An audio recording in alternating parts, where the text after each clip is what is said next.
Seth Meyers. Yes, hello. Hello. Hi, thanks for having me. We're so glad that you volunteered to do this. Did you volunteer? I'm not sure. I feel like I was asked and said yes. Is that volunteering? Yeah, I'm going to say it is. Okay, so here's how it's going to go. Okay, so there's a deck of cards in front of me. Uh-huh. I'm going to hold up 3 at a time. Okay. And then you will pick one at random to answer. Okay. It's 3 rounds. Are you ready? I'm ready. Okay. Let's play. Let's play. Let's play wildcard. Is that? Let's play wildcard. Wildcard. Great. I like the upward intonation. Okay, let's do it. Okay. 3 cards in front of you. 1, 2, or 3. Middle. Number 2. Yep. What was a moment when you felt proud of yourself as a kid?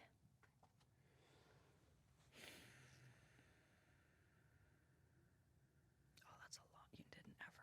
I never felt proud of myself. And that explains why I've never felt proud of myself as an adult.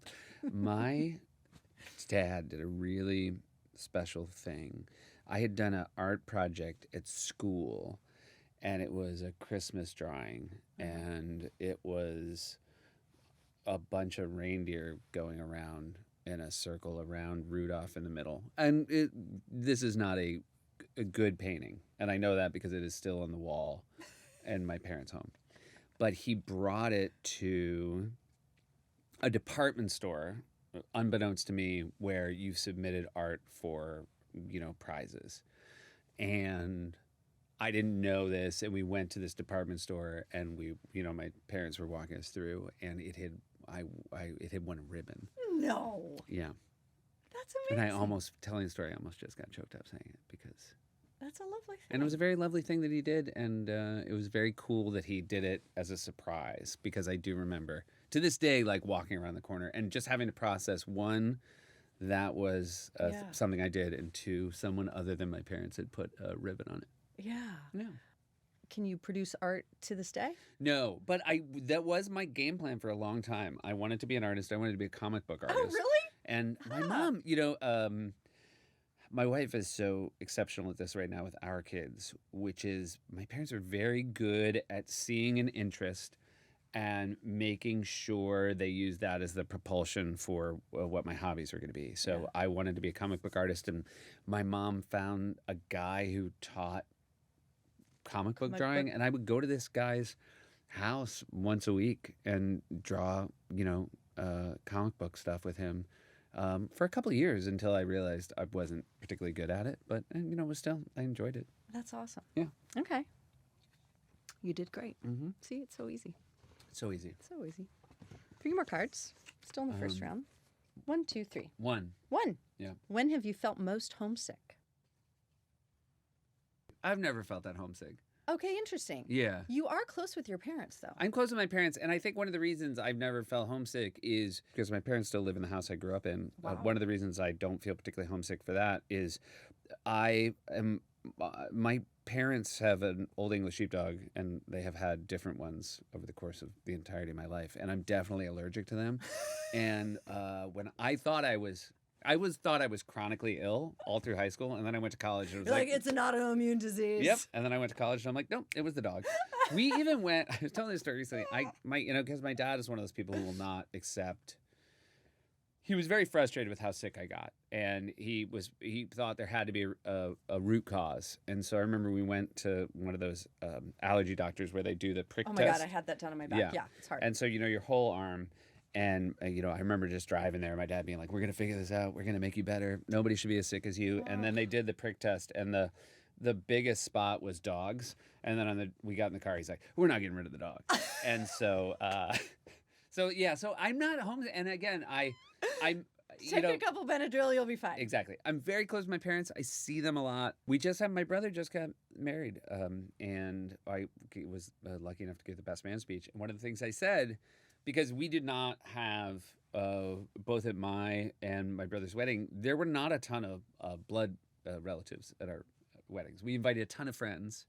You don't like them? It's not that. We like them, but they're just not. My my closest friends. They're not just my parents. Mm. Like it's not enough. It was a friend The wedding, barrier, and they yes, happened to be your made parents. They made it in as friends. They didn't make it in as mom and dad. Wow. Yeah. That's awesome. Pretty good. Yeah, it's pretty good. Yeah. Okay, so I'm going to put the cards aside for a second because I want to ask you about your special. Okay. Dad Man Walking. Yeah. It's fertile ground. I think so. Yeah, your family. It's your the kids. only ground I know. Right? I mean, because again, look, I have a talk show and 4 days a week I talk about what's happening in the world. Yeah. And then outside that show, I mean, basically, in a way that is incredibly valuable to me. Like I am almost only a father and a husband, and it brings me great joy. So I wanted to have an outlet to talk about that was not my show, and so that's what I got. And you've done it before, so it's not like your family's totally caught off guard when this happens, but No. I'm still interested Oh, sure, this is in the interesting. conversation of like, and now, Alexi, Yeah. it's time. Yes. It's time again. It's I'm time going to again. bring out the laundry, talk about it on stage. I think I mean, there's a great responsibility to the freedom she gives me to go out on stage and talk about it. Yes. She's very aware. And she also knew what she was getting into. I mean, she did, Right. At the beginning. marry a comedian. Yep. Yeah. And there are times where if I told her I'm going to do a bit about X. Yeah. She might say, please don't. But if I get it on its feet and I reach a point where like it works, the audience laughs, but they know I love you, right? Like, Right. I mean, I think that all the jokes about my wife, my kids, my in-laws, my parents, like nobody doubts I don't love them. Right, because it'd be weird. It would like be if you weird. were saying, But like, those, it's not like, there's some comedians who are, like, when it's over, you're like, I don't know if Rodney Dangerfield likes his wife.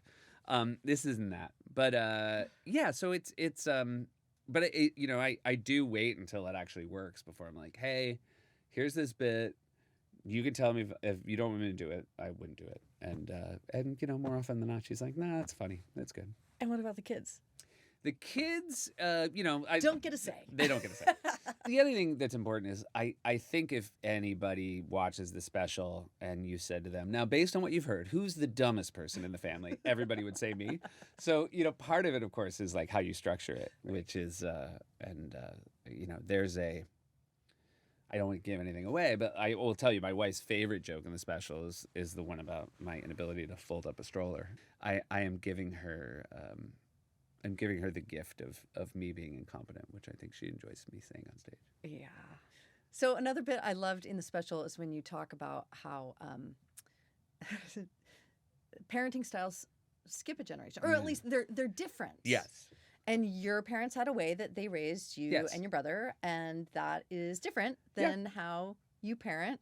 Yeah, my with your wife, parents, your kids. my dad yelled and screamed at me, and I was like, I'm not going to do that to my kids, and now I'm very ineffectively keeping my cool with them, and I think they're gonna yell and scream at their kids. See, I totally agree. I They're do like, think "What it is it?" skips. Yeah. Like my dad had this thing. He was constitutionally, he had decided, he'd chosen a life where yelling was not allowed. Yeah. It wasn't going to happen.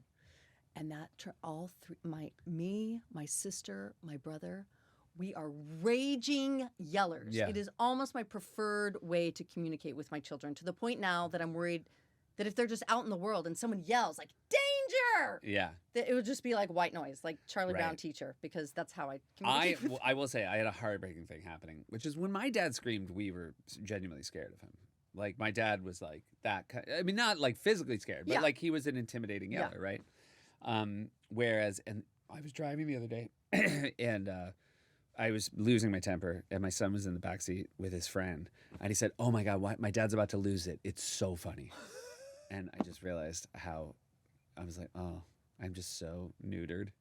As like whatever my dad had, I Right, don't got it. it's just, I don't got it's just it. entertainment Yeah, for them. yeah. They're like, this is really fun. Okay, round two. Okay, 1, 2, or 3. 3. Has ambition ever led you astray? Has ambition ever led me astray? I'm not astray. I think that sometimes ambition maybe led me away from my strengths. But that was, I think, maybe competitive jealousy. Being on SNL, obviously there were a lot of people that I was colleagues with who both were on SNL and they were having robust acting careers outside of SNL, and I was covetous of that. And I mean, I guess it's ambition. I was like, oh, I want to be in movies too. And very, slowly it dawned on me, and it probably should have dawned on me faster. Oh, this isn't the thing I'm supposed to be doing. Like I'm good at some other things, but being an actor isn't one of them. And when I look back, I'm like, oh, I wasted a lot of time and put myself through a ringer that I could have avoided if I had just had the sense of like, you know what? Sometimes ambition for a thing is misplaced if you don't actually have the sort of underlying talent that you need to go along with it.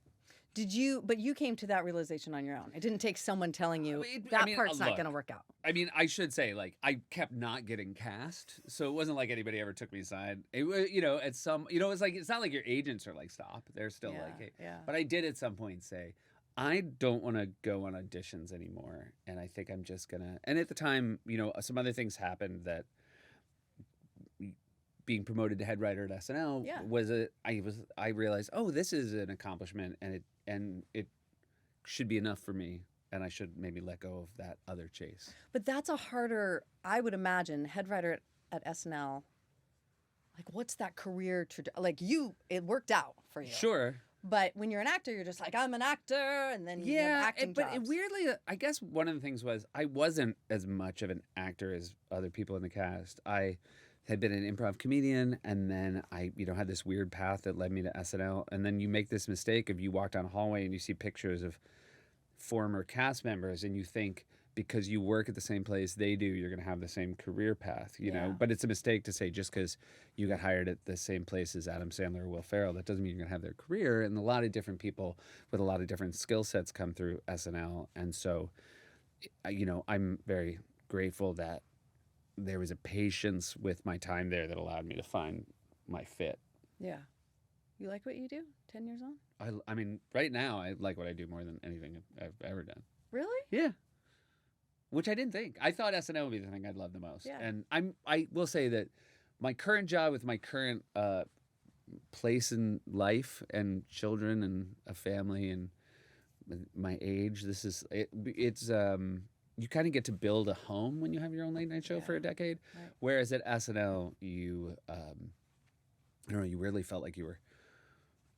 It was like a Twilight Zone episode where you were just checking into a different hotel every week, even though it looked the same, because just the energy of that show changes so much every week because there's no, the ground is constantly sort of shifting based on the host, and you can never sort of, and so now it's I don't know, it feels like we've built something that's a little bit, it feels like nesting as opposed to whatever SNL is. Okay, 3 more. Last one in this round. 1, 2, 3. 3. Are you good at knowing when something should end? Yes. Relationships? Uh-huh. Conversations? Conversations, definitely. You're good at conversations? Yeah. Ending them? Yes. Disagreements? Yes, I'm very good. I once, I hope I don't get in trouble for this. My wife and my sister-in-law were fighting once, and I walked out. It was like during a very fraught Christmas vacation. It was like we were all, too many people were in my in-laws' house. This is a classic recipe. Yeah, just for, too many. Yes. Young children, holidays. everybody, and they were fighting in the hallway. And I came out and I screamed, some people de-escalate. And they were both very taken aback. But it's easier to end someone else's debate. I'm very good. I know when to walk away from an argument. I think I'm really good at that way. I think part of it is I'm more often than not willing to take the L. Yeah. That's interesting. I think I'm happy to take the L in a disagreement for the purposes of moving on. I think it's a really, not to like shine you on, but that's a thing I would hope to be able to teach my kids is to have the confidence and security, emotional security. Yeah. Because it takes that to be able to say, I don't care enough about winning this. Yes. You win it, and it's okay. And I'm not giving you false winning. I'm really like, it's okay. I'm going to walk away. Another thing, I feel like I think this is true of a lot of people. I was a far more temperamental when I was younger, and things ran very hot at SNL. And there were definitely times where my instincts were to say something that would have been relationship ending to people. Oh, really? You know, just you're having an argument, and you know, looking back, all shamefully petty. You know, But you didn't say those things, or did no. you? And one of the reasons I didn't say them is because my producer and dear friend Mike Shoemaker, who works with me now, works with me at SNL. I remember once saying, "What I'm going to go tell so and so. He's a you know what," and he used to always say, "It's a long life. It's a long life, and the people that And you you work want a with long here." career, yeah. Well, it's not even about career. He's like, "Look, the people you work with here, what you are going through with them is going to, even for the ones that aren't your favorite people, this is bonding, and you will need." For the rest of your life, you will need these relationships to remember what this time was like, and these people, more of them are going to be at your wedding that aren't, and so I'm very happy I lived by the adage of "it's a long life," because if it's somebody you think might be your friend in the future, there's no reason to burn it down in the present. Okay, last round, Seth Okay. Meyers. 3 more cards. Great. I hold them up. 1, 2, 3. 3. 3. It's a big one. Okay. How have your feelings about God changed over time? Oh, I have none. They've Yeah. been consistent. Yeah. So your wife is Jewish practicing. Yes. Raising your kids Jewish. Mm-hmm. Right. Yeah. So when your kids come to you and say, have they lost anyone? Do they talk about what happens after you die? We're very honest about death. Yeah.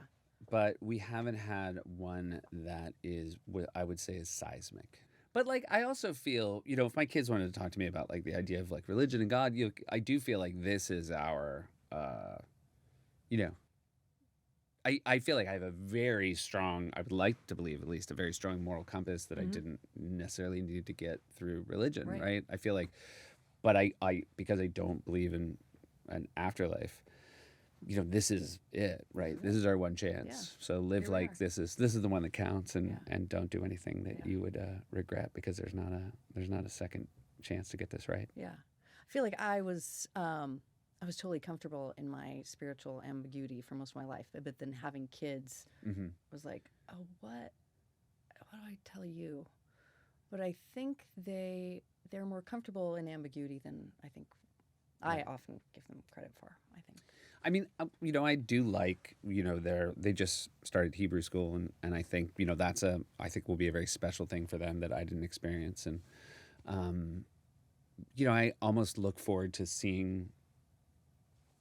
learning along with them what they're getting out of it. They're going to have to like get up and say a bunch of Hebrew and give prayers and make a speech. The very low end, they'll get some public speaking skills out of it. At the very bottom of what we can ask. I think that, you know, if any religious tradition can at least make you comfortable in front of a crowd. Well, it's funny, when I did a Strike Force 5 with my other 4 late night hosts. It was during the pandemic. Yeah, you guys during all the got pandemic. together. That was the writer's strike. Oh, that's right. There have been a lot of giant events that upsetted our Pauses, schedule. yes. But it was funny. I think all 4 of them said, you know, they thought about life in the clergy, and then they slowly realized they just liked the fact that like somebody got to go up and talk. Like that was the part that appealed to There's them. an audience. Everyone listens to me. Everybody's quiet. And they Gives listen. me admiration. And so I do think that public speaking part of it is. I think that's a really nice piece of it. Yeah. Yeah. Okay. Last one. Okay. 1, 2, or 3. 2. What's something intangible you'd like to pass on when you die? I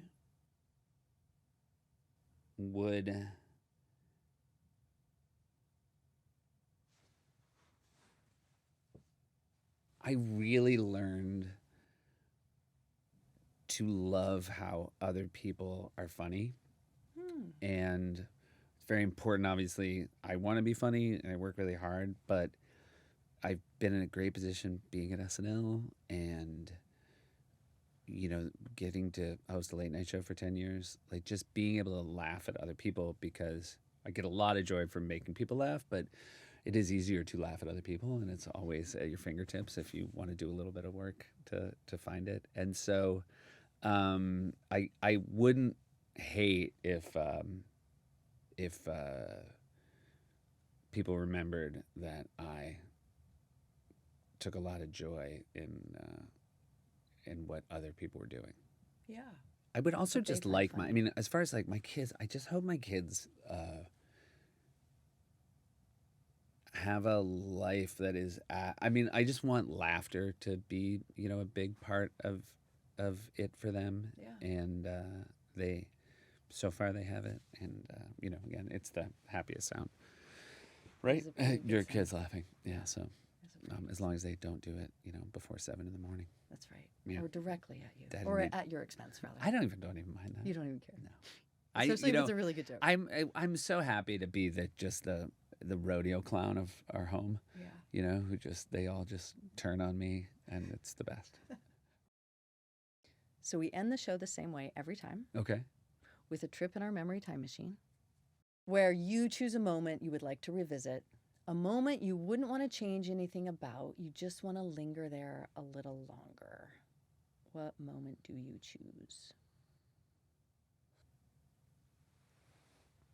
Did the White House Correspondents' Dinner, and very high stakes, and felt like it went really well. And I remember going back up to my hotel room waiting for my sort of friends and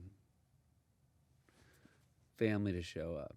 And that moment of my parents and my wife coming through the door and being able to tell from their faces how it had gone. I would like to go back there. It was really nice. You did a good job. No, it was nice. It was really, but it was also, I felt so supported. Like, it was so wonderful they were there, and so many of my SNL friends were there, and it was that night in general, it felt like I was one thing, and then when that night was over, I think, I don't know, I feel like without that night, maybe I don't have this job now, and it was just, that entire night, I wouldn't mind having one more run at. Yeah. Thank you for sharing that. The new special is called Dad Man Walking. You can see it on HBO Max. It's very funny. It's worth your time. Thank you. Thank you for doing this. I won. You won! I won!